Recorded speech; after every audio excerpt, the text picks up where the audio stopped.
आए दिन हम अपने मोबाइल फोन की ऐप पर एक बटन दबाते हैं और नोटिफिकेशन आता है, your order is on it's way, order delivered, your ride has arrived. लेकिन इस नोटिफिकेशन के पीछे अक्सर एक इंसान होता है जिसे हम एक्नॉलेज नहीं करते।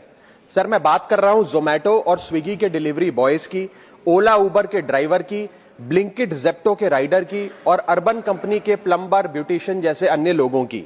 सर, सरकारी भाषा में इन्हें गिग वर्कर कहा जाता है, लेकिन मैं इन्हें invisible wheels of the Indian economy के नाम से बुलाता हूं। सर, आज मैं इनका दर्द इस सदन में रखना चाहता हूं।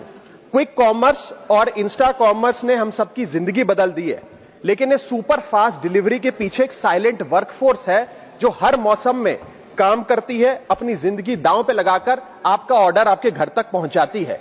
और इस साइलेंट वर्कफोर्स की छाती पे चढ़ के आज ये तमाम बड़ी ई कॉमर्स और इंस्टा डिलीवरी एप्स और कंपनीज $1 बिलियन की वैल्यूएशन हासिल कर चुकी हैं, यूनिकॉर्न्स बन चुकी हैं। लेकिन इन गिग वर्कर्स की हालत आज भी एक दिहाड़ी मजदूर से भी बदतर है।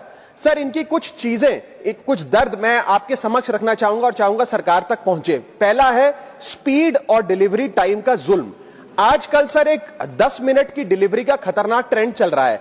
डिलीवरी टाइम के प्रेशर के चलते लाल बत्ती पे खड़ा एक डिलीवरी बॉय यही सोचता रहता है कि लेट हुआ तो रेटिंग गिर जाएगी, इंसेंटिव कट जाएगा, ऐप लॉग आउट कर देगी या आईडी ब्लॉक कर देगी। इसीलिए 10 मिनट की डिलीवरी के लिए वो ओवर स्पीडिंग करता है, लाल बत्ती जंप करता है और अपनी जान को जोखिम में डालता है। दूसरा दर्द है सर कस्टमर का गुस्सा। कस्टमर का हैरेसमेंट का भी एक परमानेंट डर इनके मन में होता है।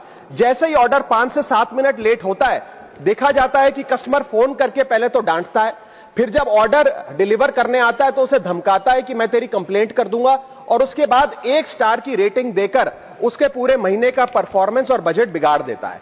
Third problem that they face sir is the dangerous working conditions, जिसमें कमाई कम और बीमारी ज्यादा है। 12 से 14 घंटे की डेली की शिफ्ट करते हुए, चाहे धूप हो, गर्मी हो, ठंड हो, सर्दी हो, जो मर्जी मौसम हो, फॉग हो, पोल्यूशन हो, ट्रैफिक हो, ये लोग बिना किसी प्रोटेक्टिव गियर के, बिना स्पेशल बोनस के, बिना हजार्डर अलाउंस के काम करते रहते हैं। और सर, इनकी स्थिति तो फैक्ट्री में काम कर रहे एक कर्मचारी से भी बदतर है, क्योंकि ना इन्हें परमानेंट एम्प्लॉयमेंट मिलती है, ना ह्यूमेन वर्किंग कंडीशंस होती है, ना हेल्थ एक्सीडेंट इंश्योरेंस मिलती है। फिर भी सर ये अपना दर्द छुपाकर, अपनी जॉब इनसिक्योरिटी और होपलेसनेस छुपाकर जब आपको आपका ऑर्डर डिलीवर करते हैं तो मुस्कुराकर कहते हैं कि सर थैंक यू, मुझे 5 स्टार रेटिंग दे दीजिएगा। सर, मैं बताना चाहता हूं कि ये लोग रोबोट नहीं है, ये भी किसी के पिता हैं, पति हैं, भाई हैं, बेटे हैं। इनके बारे में सदन को सोचना चाहिए और ये 10 मिनट की डिलीवरी का जो जुल्म है इसे समाप्त करना चाहिए।